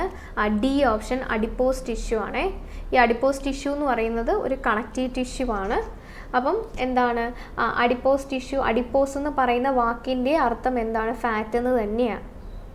അപ്പോൾ ഫാറ്റ് അക്യുമുലേറ്റ് അടിഞ്ഞിരിക്കുന്ന ടിഷ്യൂസാണ് ഏതെന്ന് പറയുന്നത്? അഡിപ്പോസ് ടിഷ്യൂ എന്ന് പറയുന്നത്. നമ്മുടെ സ്കിന്നിന് തൊട്ട് താഴെ കാണപ്പെടുന്ന ടിഷ്യൂ, സ്കിന്നിൻ്റെ ബിനീത്തായിട്ട് കാണപ്പെടുന്ന ടിഷ്യൂ ആണ് ഏതെന്ന് പറയുന്നത്? Adipose tissue. അപ്പോൾ ഫാറ്റ് അക്യുമുലേറ്റിംഗ് എന്ന് കേൾക്കുമ്പോൾ തന്നെ ആരെ ഓർക്കുക? Adipose tissue. എക്സാമ്പിൾ ഞാൻ പറയാം. എന്താണ്? Camel hump. ക്യാമലിൻ്റെ ഹമ്പ് അതിൽ നിറച്ച് സ്റ്റോർ ആയിരിക്കുന്നത് എന്താണ്? ഈ ഫാറ്റ് അക്യുമുലേറ്റഡ് ആയിട്ടുള്ള അഡിപ്പോസ് ടിഷ്യൂ തന്നെയാണ്. മീൻസ് അവർക്കിപ്പോൾ ഫുഡോ വെള്ളമോ കാര്യങ്ങളോ ഒന്നും കിട്ടാതെ ആയിരിക്കുമ്പോൾ എന്ത് ചെയ്യും? അവർ ആ ഹമ്പിൽ നിന്നും അവർക്ക് വേണ്ടുന്ന എനർജി അവർ യൂട്ടിലൈസ് ചെയ്തെടുക്കാനായിട്ട് ശ്രമിക്കും. അതുപോലെ തന്നെ ഒരു എക്സാമ്പിളാണ് ഏതെന്ന് പറയുന്നത്? വെയിൽസിൻ്റെ ബ്ലൂബേഴ്സ് എന്ന് പറയും. ബ്ലൂബേഴ്സ് ഓഫ് വെയിൽ എന്ന് പറയാം. എന്ന് പറഞ്ഞാൽ തിമിംഗലം ഉണ്ടല്ലോ, തിമിംഗലത്തിൻ്റെ അവരുടെ സ്കിന്നിൻ്റെ തൊട്ട് താഴെയായിട്ട് ഫാറ്റ് അക്യുമുലേറ്റ് ചെയ്തിരിക്കുന്ന ഒരു ലെയറുണ്ട്. അതിനെയാണ് നമ്മൾ ബ്ലൂബർ എന്ന് പറയുന്നത്. ഓക്കെ, അത് ആക്ച്വലി എന്താണ്? അത് ആക്ച്വലി അഡിപ്പോസ് ടിഷ്യൂ ആണ്. അപ്പോൾ ക്യാമൽ ഹമ്പ്, വെയിലിൻ്റെ ബ്ലൂബേഴ്സ് എല്ലാം എന്തിന് എക്സാമ്പിളാണ്? അഡിപ്പോസ് ടിഷ്യൂവിന് എക്സാമ്പിളാണ്. അതുപോലെ തന്നെയുള്ള ഒരു കണക്റ്റീവ് ടിഷ്യൂ ആണ് ഏരിയോളാർ ടിഷ്യൂ. ഏരിയോളാർ ടിഷ്യൂ ആയിട്ട് ബന്ധപ്പെട്ടിട്ട് ഏരിയോളാർ ടിഷ്യൂവിൻ്റെ ഇമ്പോർട്ടൻറ്റ് ഫങ്ഷൻ ആണ് എന്തെന്ന് പറയുന്നത്? ടിഷ്യൂ റിപ്പയർ എന്ന് പറയും.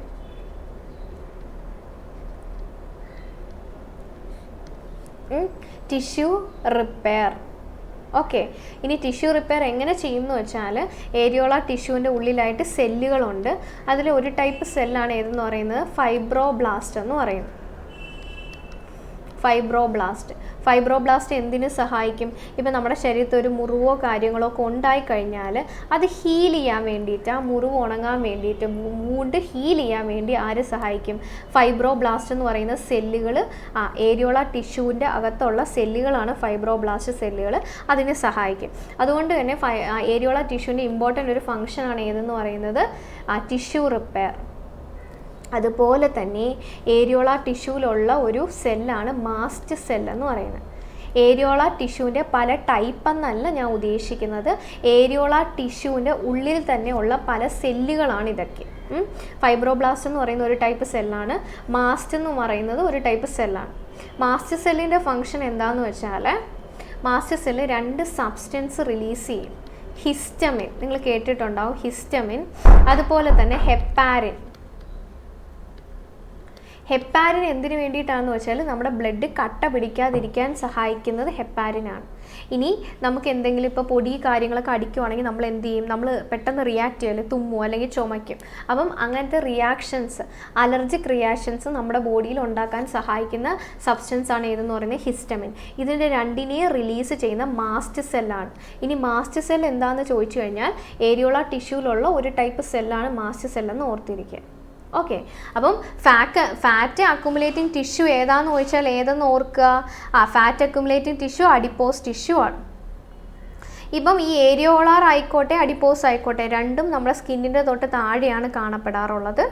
അഡിപ്പോസ് ടിഷ്യൂവിന് എക്സാമ്പിളാണ് ക്യാമൽ ഹമ്പും ബ്ലൂബേഴ്സ് ഓഫ് വെയിലിൻ്റെ ബ്ലൂബേഴ്സ് എന്ന് പറയുന്നത്. ഏരിയോളാർ ടിഷ്യൂവിൽ വരുന്നതാണ് മീൻസ് എന്തൊക്കെ? ആ ടിഷ്യൂവിൻ്റെ ഉള്ളിൽ വരുന്ന സെല്ലുകളാണ് fibroblast, mast cell. Fibroblast wound heal ചെയ്യാൻ വേണ്ടി സഹായിക്കുന്നു. മാസ്റ്റ് സെൽ ഹിസ്റ്റമിന്, ഹെപ്പാരിനൊക്കെ റിലീസ് ചെയ്യുന്നു. ഓക്കെ, ഇത് ഇത്രയും ഓക്കെ ആണെന്ന് വിചാരിക്കുന്നു. അടുത്ത question, who invented the small pox vaccine? Small pox vaccine കണ്ടുപിടിച്ചത് ആരാണ്? Rutherford, Louis Pasteur, Edward Jenner, James Chadwick. ആരാണ് സ്മോൾ പോക്സ് വാക്സിൻ കണ്ടുപിടിച്ചത്? ആരാണ് സ്മോൾ പോക്സിൻ്റെ വാക്സിൻ കണ്ടുപിടിച്ചത്? ആര് തന്നെയാണ്? Edward Jenner. എഡ്വേർഡ് ജെന്നർ ആണ് സ്മോൾ പോക്സിനുള്ള വാക്സിൻ കണ്ടുപിടിച്ചത്. എഡ്വേർഡ് ജെന്നറിനെ തന്നെയാണ് എന്തെന്നും അറിയപ്പെടുന്നത്? Father of immunology. Father of immunology എന്നറിയപ്പെടുന്നതും ആരെ തന്നെയാണ്? എഡ്വേർഡ് ജെന്നറിനെ തന്നെയാണ് അറിയപ്പെടുന്നത്. ഓക്കെ, അപ്പോൾ സ്മോൾ പോക്സ് എന്ന് പറയുന്ന ആ ഒരു അസുഖം ഇപ്പം എന്ത് ചെയ്യുന്നില്ല, എക്സിസ്റ്റ് ചെയ്യുന്നില്ല. അത് വേൾഡിൽ നിന്നും ഇറാഡിക്കേറ്റ് ചെയ്തു എന്നാണ് പറയപ്പെടുന്നത്. ഓക്കെ, അപ്പം സ്മോൾ പോക്സിന് വേണ്ടിയിട്ടുള്ള വാക്സിൻ കണ്ടെത്തിയത് ആരാണ്? എഡ്വേർഡ് ജെന്നർ ആണെന്ന് ഓർത്തിരിക്കുക. ഓക്കെ, സ്മോൾ പോക്സിന് കാരണമായിട്ടുള്ള വൈറസിൻ്റെ പേരെന്താണെന്നറിയാവോ? സ്മോൾ പോക്സിന് കാരണമായിട്ടുള്ള, സ്മോൾ പോക്സ് എന്ന് പറയുന്ന ഒരു വൈറൽ ഡിസീസാണ്. അപ്പം അതിന് കാരണമായിട്ടുള്ള വൈറസിൻ്റെ പേരാണ് എന്തെന്ന് പറയുന്നത്? വേരിയോള വൈറസ് എന്ന് പറയുന്നത്. Variola virus. Okay, variola virus. Small പോക്സിന് കാരണമായിട്ടുള്ള വൈറസ് ആണ് ഏതെന്ന് പറയുന്നത്? വേരിയോള വൈറസ് എന്ന് പറയുന്നത്. ഓക്കെ, അടുത്തത് നോക്കി, ലൂയിസ് പാസ്റ്ററും എന്ത് വാക്സിൻ കണ്ടുപിടിച്ചിട്ടുണ്ടായിരുന്നു? ഏതിനുള്ളതായിരുന്നു? ഏതിന് എഗൻസ്റ്റ് ആയിട്ടുള്ളതാണ്? ഏതാണ്? ആൻറ്റി റാബീസ് വാക്സിൻ ആണ്. ആൻറ്റി റാബീസ് വാക്സിൻ എന്ന് വെച്ചാൽ റാബിസിന് വേണ്ടിയിട്ട്, മീൻസ് റാബിസ് അസുഖം ഉണ്ടല്ലോ, റാബിസ് പേവിഷബാധ.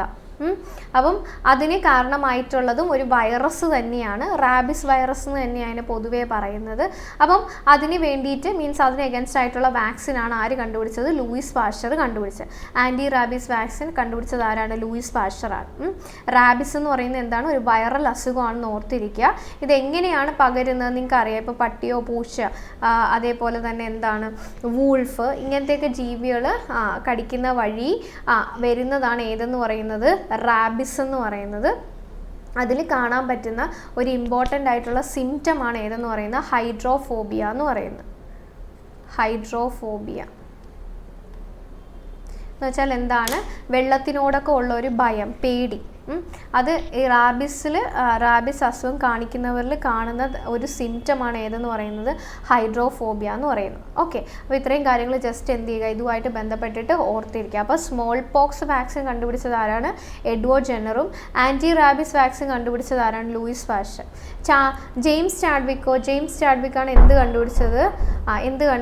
ന്യൂട്രോൺ കണ്ടുപിടിച്ചത് ആരാണ്? ന്യൂട്രോൺ കണ്ടുപിടിച്ചത് ആരാണ്? ജെയിംസ് ചാഡ്വിക്കാണ് എന്ത് കണ്ടുപിടിച്ചത്? ന്യൂട്രോൺ കണ്ടുപിടിച്ചത്. ഓക്കെ, അപ്പോൾ നമുക്ക് അടുത്ത ക്വസ്റ്റ്യൻ നോക്കാം. The process of making yogurt from milk is done by. അപ്പോൾ യോഗർട്ട്, നമ്മൾ തൈര്, അത് നമ്മൾ മിൽക്കിൽ നിന്നും പ്രൊഡ്യൂസ് ചെയ്യുന്ന പ്രോസസ്സ്, അതിനെ സഹായിക്കുന്നത് ആരാണ്? Virus, insect, fungus, bacteria. ഏതാണ്? ഒരു സംശയം വേണ്ട, എന്താണ് ബാക്ടീരിയകളാണ്. അപ്പോൾ മിൽക്കിൽ നിന്നും നമുക്ക് യോഗട്ട് അല്ലെങ്കിൽ കേടൊക്കെ ഉണ്ടാക്കിയെടുക്കാൻ വേണ്ടിയിട്ട് സഹായിക്കുന്നത് ആരാണ്? ബാക്ടീരിയ ആണ്. ഓർക്കുക, മൈക്രോ ഓർഗാനിസം ആയിട്ടുള്ള ബാക്ടീരിയ ആണ് അതിന് ഹെൽപ്പ് ചെയ്യുന്നത്. ഓക്കെ, അടുത്ത question. Which one of the following disease is not caused by virus? ഈ പറഞ്ഞിരിക്കുന്നതിൽ വൈറസ് കാരണം അല്ലാത്ത ഡിസീസ് ഏതാണ്? Chicken pox, tuberculosis, influenza virus, measles. Influenza virus, okay, influenza, അതേപോലെ തന്നെ എന്താണ് മീസിൽസ്. അപ്പം ഇതിൽ ഏതാണ് വൈറസ് കാരണം അല്ലാത്തത് ഏതാണെന്നാണ് ചോദിച്ചേക്കുന്നത്. സ്മോൾ പോക്സ് നോക്കിയേ. സ്മോൾ പോക്സ് ഒരു വൈറൽ ഡിസീസ് തന്നെയാണ്. അതിന് കാരണമായിട്ടുള്ള വൈറസിൻ്റെ പേരാണ് വാരിസെല്ല സോസ്റ്റർ വൈറസ് എന്ന് പറയുന്നത്. വാരിസെല്ല സോസ്റ്റർ വൈറസ് തന്നെയാണ്. ഇൻഫ്ലുവൻസ നോക്കിയേ. ഇൻഫ്ലുവൻസയ്ക്ക് നമ്മൾ ഇൻഫ്ലുവൻസ വൈറസ് എന്ന് തന്നെയാണ് പറയുന്നത്, ഇൻഫ്ലുവൻസ വൈറസ്. മീസിൽസ് ആണെങ്കിലോ, മീസിൽസ് അഞ്ചാം പനി, റുബിയോള വൈറസ് എന്ന് പറയും.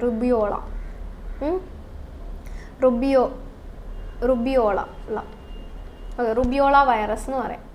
മീസിൽസ് പറയുന്നതിൻ്റെ കൂട്ടത്തിൽ തന്നെ ആ ഒരു അസുഖം ഏതാണ്? മംസ്, മുണ്ടിനീര്. മുണ്ടിനീരിന് കാരണമായിട്ടുള്ള വൈറസ് ഏതാണ്? പാരാമിക്സോ വൈറസ് ആണ്. പാരാമിക്സോ വൈറസ് എല്ലാം വൈറസ് ഡിസീസാണ്, വൈറൽ ഡിസീസ്. അപ്പോൾ പിന്നെ ഉള്ളത് ആരാണ്? ട്യൂബർക്ലോസിസ്. ട്യൂബർക്ലോസിസ് എന്താണ്? ഒരു ബാക്ടീരിയൽ ഡിസീസാണ്. ഏതെന്ന് പറയുന്നത്? ട്യൂബർക്ലോസിസ് എന്ന് പറയുന്നത്. അപ്പോൾ സ്മോൾ പോക്സിന് കാരണമായിട്ടുള്ള വൈറസ് എന്താണ്? Varicella zoster virus. ഇൻഫ്ലുവൻസയ്ക്കാണെങ്കിലോ ഇൻഫ്ലുവൻസ വൈറസ്. മീസിൽസിന് റുബിയോള വൈറസ്. മംസിനാണെങ്കിലോ മുണ്ടിനീര്, അതിനെന്താണ്? Paramyxo virus. ഈ ഇൻഫ്ലുവൻസ എന്ന് പറയുമ്പം നിങ്ങൾ കേട്ടിട്ടൊക്കെ ഉണ്ടാവും, എന്താണ്? ബേർഡ് ഫ്ലൂ, പക്ഷിപ്പനി. അതുപോലെ ഫ്ലൂ, ഇൻഫ്ലുവൻസേനെ നമുക്ക് ഫ്ലൂ എന്നും പറയാം. അതുപോലെ തന്നെ ഉള്ളതാണ് പിഗ് ഫ്ലൂ, അല്ലെങ്കിൽ പറയുന്നതാണ് സ്വൈൻ ഫ്ലൂ എന്ന് വെച്ചാൽ പന്നിപ്പനി. ഓക്കെ, പക്ഷിപ്പനി, പന്നിപ്പനി. ഇതിന് കാരണമായിട്ടുള്ള വൈറസ് ജസ്റ്റ് ഓർത്തിരിക്കുക. H5N1 വൈറസ് ആണ് എന്തിന് കാരണമായിട്ടുള്ളത്? ബേർഡ് ഫ്ലൂവിന് കാരണമായിട്ടുള്ളത്. ഇനി പന്നിപ്പനിക്ക് കാരണമായിട്ടുള്ളത് H1N1 വൈറസാണ്. ഓക്കെ, അപ്പോൾ ഈ ഇൻഫ്ലുവൻസയിൽ വരുന്നത് തന്നെ രണ്ട് ഫ്ലൂ ആയിട്ടുള്ള, മീൻസ് രണ്ട് ഫ്ലൂ, ഇൻഫ്ലുവൻസ ഫ്ലൂ എന്ന് നമുക്ക് പറയാം. അപ്പോൾ അതിന് കാരണമായിട്ടുള്ളത്, അപ്പോൾ ബേർഡ് ഫ്ലൂ ഉണ്ട്, പിഗ് ഫ്ലൂ അല്ലെങ്കിൽ സ്വൈൻ ഫ്ലൂ എന്ന് പറയും. ബേർഡ് ഫ്ലൂവിന് കാരണമായിട്ടുള്ളത് എന്താണ്? H5N1ഉം. പിഗ് അല്ലെങ്കിൽ സ്വൈൻ ഫ്ലൂവിന് കാരണമായിട്ടുള്ളത് ഏതാണ്? H1ഉം N1ഉം. ട്യൂബർക്ലോസിസ് എന്ന് പറയുന്നത് ഒരു ബാക്ടീരിയൽ ഡിസീസാണ്. ട്യൂബർക്ലോസിന് നമുക്ക് കാരണമായിട്ടുള്ളത് ബാക്ടീരിയയുടെ പേരെന്താണ്? മൈക്കോബാക്ടീരിയം. ട്യൂബർക്ലോസിസ് എന്ന് തന്നെ പറയാം, ട്യൂബർക്ലോസിസ്. ഓക്കെ, അപ്പോൾ മൈക്കോബാക്ടീരിയ ആണ് എന്തിന് കാരണമായിട്ടുള്ളത്? ട്യൂബർക്ലോസിസിന് കാരണമായിട്ടുള്ളത്. ജസ്റ്റ് എന്താണ് ഈ വൈറൽ ബാക്ടീരിയൽ ഡിസീസ് ജസ്റ്റ് പഠിക്കാൻ വേണ്ടിയിട്ട് ഒരു ഷോർട്ട് കട്ട് പോലെ പറയാം. 2 ഗോൾഡ് പൊട്ടറ്റോ ചിപ്സ്. അപ്പോൾ ഇത് വെച്ചിട്ട് ഏകദേശം എല്ലാ ബാക്ടീരിയൽ ഡിസീസസും നിങ്ങൾ ഓർത്തിരിക്കാൻ പറ്റാവുന്നതേ ഉള്ളൂ. ഓക്കെ, അപ്പം വൈറലും ബാക്ടീരിയലും വന്നു കഴിഞ്ഞാൽ പെട്ടെന്ന് തിരിച്ചറിയാനായിട്ട് പറ്റും. അപ്പം 2 ഗോൾഡ് പൊട്ടറ്റോ ചിപ്സ് എന്ന് പറയുന്നത് ഞാൻ ഏത് അസുഖങ്ങളാണ് എഴുതാൻ പോകുന്നത്? ബാക്ടീരിയൽ അസുഖങ്ങളാണ് എഴുതാൻ പോകുന്നത്. അതിൽ ഫസ്റ്റ് ടി എന്ന് പറയുന്നത് ടൈഫോയിഡ്. VWO. Okay, WO. അതേപോലെ തന്നെ എന്താണ്? GO. പിന്നെ LD, PO നമ്മൾ ഒന്നിച്ചാണ് എടുക്കുന്നത്. ടിയും എയും സെപ്പറേറ്റ്, വീണ്ടും TO നമ്മൾ എന്താണ്? വീണ്ടും ഒന്നിച്ചാണ് എടുക്കുന്നത്. പിന്നെ CHI ഒന്നിച്ച്, P സെപ്പറേറ്റും G സെപ്പറേറ്റ്. ഓക്കെ, അതിൽ WO എന്ന് പറയുന്നത് എന്താണ്? വൂപ്പിംഗ് കഫാണ്. Whooping cough. GO എന്ന് പറയുന്നത് ഗൊണേറിയ. L എന്ന് പറയുന്നത് കുഷ്ഠരോഗം, ലെപ്രസി. D എന്ന് പറയുന്നത് ഡിഫ്തീരിയ. ഓക്കെ, ഇതിൽ PO നമുക്ക് ചേർത്തിട്ടെടുക്കാം. നിമോണിയ എന്ന് പറയാം, നിമോണിയ. ഓക്കെ, അടുത്ത T, ട്യൂബർക്ലോസിസ്. അടുത്ത A എന്ന് പറയുന്നത് ആന്ത്രാക്സ്. ആന്ത്രാക്സ് എ എന്ന് പറയുന്നത്. അടുത്ത ഒരു ടി എന്ന് പറയുന്നത് ടെറ്റനസ്. ടെറ്റനസ് CH ഇത് മൊത്തത്തിൽ നമുക്ക് എടുക്കാം. Cholera. Cholera. Okay. P plague. S എന്ന് പറയുന്നത് സിഫിലസ്. സിഫിലസ്. ഓക്കെ, ഇത്രയും ഡിസീസസുകൾ നമുക്ക് പഠിച്ചു വയ്ക്കാം. ഏതൊക്കെയാണ്? Typhoid, whooping cough, gonorrhoea, leprosy, diphtheria, pneumonia, tuberculosis, anthrax, tetanus, cholera, plague, syphilis. ഈ അസുഖങ്ങളിൽ എന്താണ്? ഗൊണേറിയയും സിഫിലസും ഇത് രണ്ടും സെക്ഷലി ട്രാൻസ്മിറ്റ് ചെയ്യുന്ന അസുഖങ്ങളാണെന്ന് ഓർത്തിരിക്കുക. ഏതാണ്? ഗൊണേറിയയും അതേപോലെ സിഫിലസും. അതേപോലെ തന്നെ വൂപ്പിംഗ് കഫ്. വൂപ്പിംഗ് കഫിന് ഈ അസുഖത്തിന് വേറൊരു പേരും പറയാറുണ്ട്, പെർട്ടൂസിസ്. ഓക്കെ, പെർട്ടൂസിസ് നമ്മൾ പറയുന്നത് ആരെയാണ്? വൂപ്പിംഗ് കഫിനെയാണ് നമ്മൾ എന്തെന്ന് പറയുന്നത്? പെർട്ടൂസിസ് എന്ന് പറയുന്നത്. ഓക്കെ, അപ്പോൾ ഇത്രയും കാര്യങ്ങൾ എന്ത് ചെയ്യുക? ഓർത്തിരിക്കുക. ഓക്കെ, അപ്പോൾ നമുക്ക് അടുത്ത ഈ ഒരു കോഡ് വെച്ചിട്ട് തന്നെ നിങ്ങൾക്ക് അത്യാവശ്യം ബാക്ടീരിയൽ ഡിസീസസ് എല്ലാം ഓർത്തിരിക്കാനായിട്ട് പറ്റും. അപ്പോൾ പിന്നെ എന്താണ്? ബാക്ടീരിയലും വൈറസും തമ്മിൽ ഒരു കൺഫ്യൂഷൻ വരാറില്ല. പിന്നെ ഫംഗസിൻ്റെയും പ്രൊട്ടോസോവിൻ്റെയൊക്കെ അത്യാവശ്യം നിങ്ങൾക്ക് കണ്ടാൽ നിങ്ങൾക്ക് അറിയാൻ പറ്റും. പ്രൊട്ടോസോവൻ്റെ ഇമ്പോർട്ടൻ്റ് ആയിട്ടുള്ളൊരു ഡിസീസാണ് ഏതെന്ന് പറയുന്നത്? മലേറിയ. അതിന് കാരണമായിട്ടുള്ള പ്രൊട്ടോസോവൻ്റെ പേരാണ് ഏതെന്ന് പറയുന്നത്? പ്ലാസ്മോഡിയം. അതുപോലെ തന്നെ മലേറിയയ്ക്ക് കാരണമായിട്ടുള്ളത് ഒരു കൊതുവാണ്, മീൻസ് മോസ്കിറ്റോ. അതെന്താണ് ആ മൊസ്കിറ്റോ ഏതെന്ന് ചോദിച്ചാൽ ഏതാണ്? അനോഫിലസ് മൊസ്കിറ്റോ ആണ്. Anopheles mosquito, female anopheles mosquito. Okay, female ആയിട്ടുള്ള അനോഫിലസ് മൊസ്കിറ്റോ ആണ് എന്തിന് കാരണമായിട്ടുള്ളത്? മലേറിയയ്ക്ക് കാരണമായിട്ടുള്ളത്. ഓക്കെ, അതേപോലെ തന്നെ മലേറിയയ്ക്ക് വേണ്ടിയിട്ടുള്ള ഒരു മെഡിസിൻ ഏതാണ്? ക്യുനൈൻ. ഈ ക്യുനൈൻ എന്ന് പറയുന്ന മെഡിസിൻ ആൻറ്റി മലേറിയൽ ഡ്രഗാണിത്. മീൻസ് മലേറിയയ്ക്ക് അഗൻസ്റ്റ് ആയിട്ട് യൂസ് ചെയ്യുന്ന മെഡിസിനാണ്. ഇത് എക്സ്ട്രാക്റ്റ് ചെയ്തെടുത്തത് ഒരു മരത്തിൽ നിന്നുമാണ്. മരത്തിൻ്റെ ബാർക്കിൽ നിന്നുമാണ് ഇത് എടുത്തേക്കുന്നത്. ആ മരത്തിൻ്റെ പേരെന്തെന്ന് ചോദിച്ചാൽ സിങ്കോണ. ഓക്കെ, സിങ്കോണ മരത്തിൽ നിന്നുമാണ് എന്ത് ചെയ്തേക്കുന്നത്? ഈ ക്യുനൈൻ എന്ന് പറയുന്ന ആ ഒരു മെഡിസിൻ എക്സ്ട്രാക്ട് ചെയ്തെടുത്തത് മലേറിയയ്ക്ക് വേണ്ടിയിട്ട്. ഓക്കെ, അതേപോലെ മലേറിയയ്ക്ക് കാരണമായിട്ടുള്ളത് ആരാണ്? പ്ലാസ്മോഡിയം ആണ്. അതേപോലെ തന്നെ അതിലെ വെക്റ്റർ പരത്തുന്നത് ആരാണ്? അസുഖം പരത്തുന്നത് ആരാന്ന് ചോദിച്ചാൽ ആരാണ്? ഫീമെയിൽ അനോഫിലസ് മൊസ്കിറ്റോസ് ആണ്. ഓക്കെ, അപ്പോൾ അത്രയും കാര്യങ്ങൾ എന്ത് ചെയ്യുക? ഓർത്തിരിക്കുക. അടുത്തത്, which hormone regulates the blood sugar level in the body? നമ്മൾ ബോഡിയിലെ ബ്ലഡിൻ്റെ ഷുഗർ ലെവൽ മെയിൻറ്റെയിൻ ചെയ്യുന്നത് ആര്? Thyroid, adrenaline, insulin, testosterone. ഏതാണ്? ഒരു സംശയം വേണ്ട. ഇപ്പം ബ്ലഡ് ഷുഗർ ലെവൽ നമ്മളിപ്പോൾ എന്താണ്? ബ്ലഡ് ഷുഗർ ലെവല് ഷുഗർ പേഷ്യൻസിന് പോയിട്ട് നമ്മൾ എടുക്കുന്ന ഇഞ്ചക്ഷൻ ഏതാണ്? ഇൻസുലിനാണ് എടുക്കുന്നത്. എന്തിനു വേണ്ടിയിട്ടാണ്? ആ ഷുഗർ ലെവൽ കുറയ്ക്കാൻ വേണ്ടിയിട്ട്. ഓക്കെ, അപ്പം ഏതായിരിക്കും സാധ്യത? ഇൻസുലിനാണ് ആൻസർ എന്ന് പറയുന്നത്. അപ്പം ഇൻസുലിൻ ഉപയോഗിച്ച് ബ്ലഡ് ഷുഗർ ലെവൽ മെയിൻറ്റെയിൻ ചെയ്യാൻ വേണ്ടിയിട്ട്, ഓക്കെ, റെഗുലേറ്റ് ചെയ്യാൻ വേണ്ടിയിട്ട് ഉള്ള ഹോർമോണാണ് ഇൻസുലിൻ. ഇൻസുലിൻ റിലീസ് ചെയ്യുന്നത് നമ്മുടെ ഏത് ഓർഗനാണെന്ന് ചോദിച്ചാൽ പാങ്ക്രിയാസ് ആണ് എന്ത് സെക്രീറ്റ് ചെയ്യുന്നത്? ഇൻസുലിൻ എന്ന് പറയുന്ന ഹോർമോൺ ബോഡിയിൽ സെക്രീറ്റ് ചെയ്യുന്നത്. ഓക്കെ, തൈറോയിഡ് സെക്രീറ്റ് ചെയ്യുന്ന ഹോർമോൺ ഏതാണ്? തൈറോക്സിൻ. ഓക്കെ, അതിന് തൈറോക്സിൻ നമ്മൾ T4 എന്നും പറയാറുണ്ട്.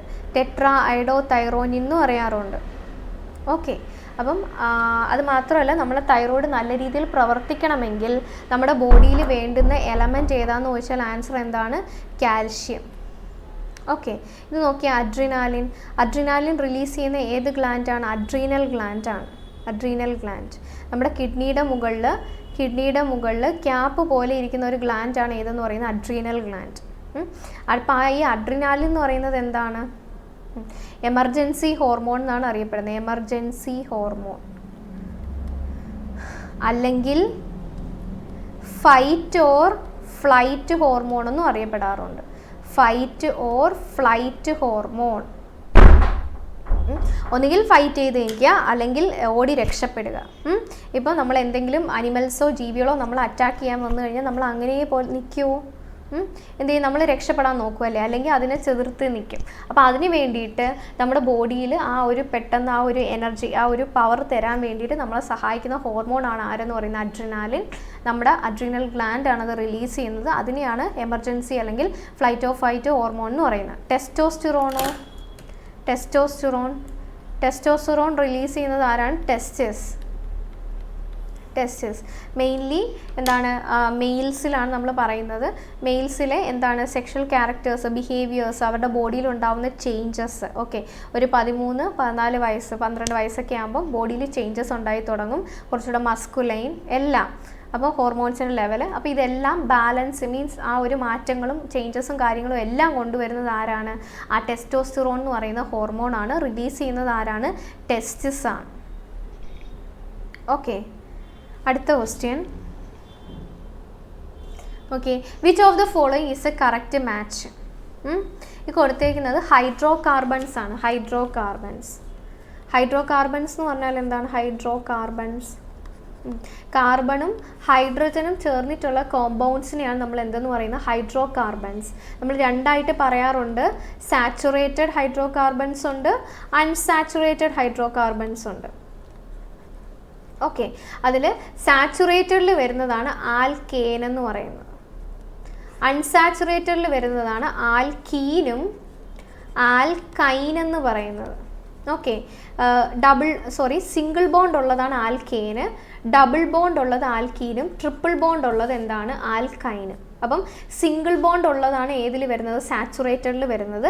ഡബിൾ ബോണ്ടും ട്രിപ്പിൾ ബോണ്ടും വരുന്നത് ഏതിലാണ്? അൺസാച്ചുറേറ്റഡിലാണ് വരുന്നത്. ഓക്കെ, അപ്പോൾ ഇങ്ങനെയാണ് പൊതുവേ നമ്മൾ ഹൈഡ്രോ കാർബൺസിനെ ക്ലാസിഫൈ ചെയ്ത് വെച്ചിരിക്കുന്നത്. ഇനി ക്ലാസിഫിക്കേഷൻസോ ആരോമാറ്റിക് ഉണ്ട്, ഓക്കെ, അങ്ങനെയൊക്കെ ഉണ്ട്. അപ്പോൾ ജസ്റ്റ് ഇത് ഓർത്തിരിക്കുക, ആൽക്കേനും ആൽക്കീനും ആൽക്കൈനും. അപ്പം അവരെ എങ്ങനെയാണ് റെപ്രസെൻറ്റ് ചെയ്യുന്നത്? ഓക്കെ, ആൽക്കേനെ റെപ്രസെൻറ്റ് ചെയ്യുന്നത് CnH2n+2 എന്നാണ് നമ്മൾ ആൽക്കേനെ റെപ്രസെൻറ്റ് ചെയ്യുന്നത്. ആൽക്കീനാണെങ്കിൽ CnH2n എന്നാണ്. ആൽക്കൈൻ ആണെങ്കിൽ CnH2n-2 ആയിരിക്കും. ഓക്കെ, അപ്പോൾ ആൽക്കേൻ ആണെങ്കിൽ CnH2n+2, ആൽക്കീൻ ആണെങ്കിൽ CnH2n, ആൽക്കൈൻ ആണെങ്കിൽ CnH2n-2. ഇതിൽ ഏറ്റവും കൂടുതൽ ഹൈഡ്രജൻ ആറ്റംസ് ഉള്ളത് ഏതിന് തന്നെയായിരിക്കും? ഇതിനായിരിക്കും ഏറ്റവും കൂടുതൽ ഹൈഡ്രജൻ ആറ്റംസ് ഉള്ളത് ഇതിനെ വെച്ച് നോക്കുമ്പോൾ. ഇനി ഇതിനെക്കാട്ടിയും ഹൈഡ്രജൻ ആറ്റംസിൻ്റെ എണ്ണം കുറവായിരിക്കും ആർക്ക്? Alkyne. Bond വെച്ചിട്ടാണെങ്കിലോ, bond ആൽക്കേന് single ബോണ്ടും ആൽക്കീന് double ബോണ്ടും triple ബോണ്ടാണ് alkyne. Bond വെച്ചിട്ട് ആൽക്കൈനാണ് കൂടുതൽ. പക്ഷേ ഹൈഡ്രജൻ്റെ എണ്ണം നോക്കിക്കഴിഞ്ഞാൽ ആർക്കായിരിക്കും?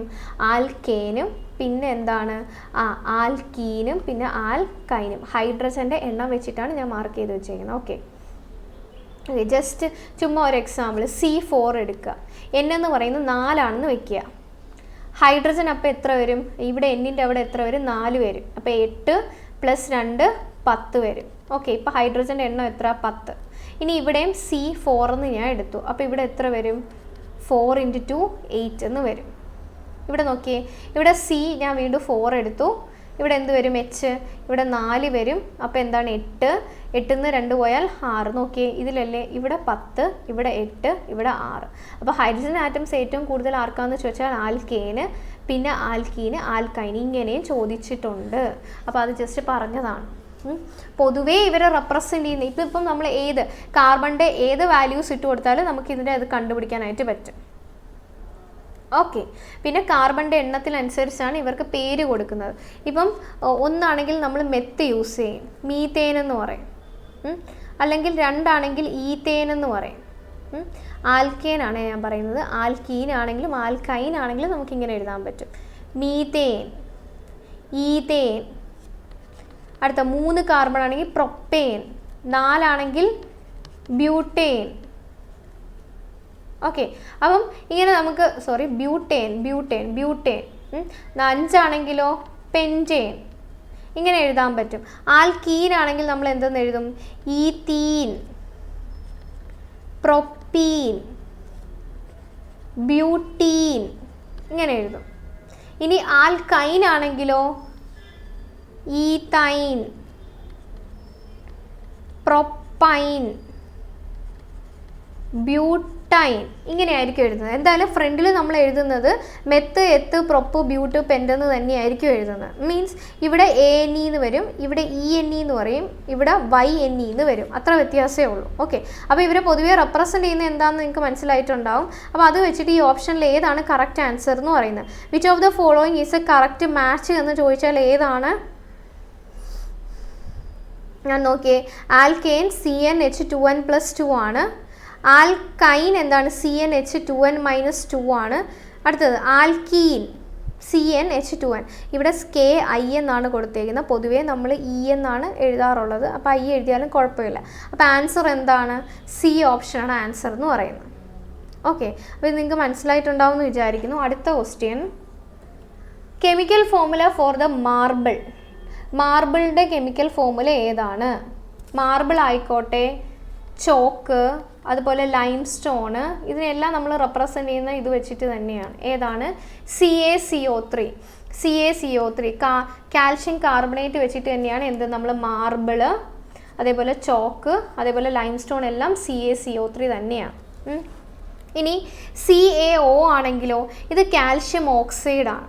ഇതിനെയാണ് നമ്മൾ എന്തെന്ന് പറയുന്നത്? ക്യുക്ക് എന്ന് പറയുന്നത്. Quick lime. ഇനി CaOH ട്വൈസ് ആണെങ്കിലോ ഇതെന്താണ്? ഇത് സ്ലേക്കട്ട് ലൈം ആണ്. ഇത് സ്ലേക്കട്ട് ലൈം ആണ്. ഓക്കെ, അടുത്ത് CaOCl2. ഇതെന്താണ്? കാൽഷ്യം ഹൈപ്പോക്ലോറൈറ്റ് ആണ്. Calcium hypochlorite. ഇതിനെ നമ്മൾ പറയുന്നതാണ് ബ്ലീച്ചിങ് പൗഡർ. ബ്ലീച്ചിങ് പൗഡർ, ഇതിനെയാണ് നമ്മൾ എന്തെന്ന് പറയുന്നത്? ബ്ലീച്ചിങ് പൗഡർ എന്ന് പറയുന്നത്. ഓക്കെ, അപ്പം ക്യുക്ക് ലൈം എന്താണ്? Ca calcium oxide, calcium hydroxide ആണ് സ്ലേക്കട്ട് ലൈം എന്ന് പറയുന്നത്. അതേപോലെ CaOCl2 ആണ് എന്തെന്ന് പറയുന്നത്? Calcium hypochlorite. ഇനി കാൽഷ്യത്തിൻ്റെ ഒരു സൾഫേറ്റ് കോമ്പൗണ്ട് CaSO4 നമുക്ക് പറയാം. 2H2 കൂടെ ഉണ്ടെന്ന് വെക്കുക. ഇതാണെങ്കിൽ ഇതിനെ നമ്മൾ പറയുന്നത് എന്താണ്? ജിപ്സം എന്ന് നമ്മൾ പറയും. ഇതിനെ നമ്മൾ കുറച്ച് ചൂടാക്കി കഴിഞ്ഞാൽ, ഹീറ്റ് ചെയ്ത് കഴിഞ്ഞാൽ ഇതിൽ കുറച്ച് വാട്ടർ അങ്ങ് പോവും. പിന്നെ കിട്ടുന്നത് CaSO4 ½ ആണ്. ഇതിനെയാണ് നമ്മൾ എന്തെന്ന് പറയുന്നത്? പ്ലാസ്റ്റർ ഓഫ് പാരീസ് എന്ന് പറയുന്നത്. ഓക്കെ, ഇത്രയും കാര്യങ്ങൾ നമ്മൾ കാൽഷ്യമായിട്ട് ബന്ധപ്പെട്ടിട്ട് ഇത്രയും കോമ്പൗണ്ട്സ് ജസ്റ്റ് ഓർത്തിരിക്കുക. Quick lime, slaked lime, bleaching powder, gypsum, എന്താണ്? Plaster of Paris. ഓക്കെ, അടുത്ത question, which of the following acid gives less H+ ions when dissolve in water? വാട്ടറിൽ ഡിസോൾവ് ചെയ്യുമ്പോൾ കുറച്ച് H+ അയോൺസ് ഫോം ചെയ്യുന്നത് ഏതിലാണ്? Strong acid ഉണ്ട്, weak acid ഉണ്ട്.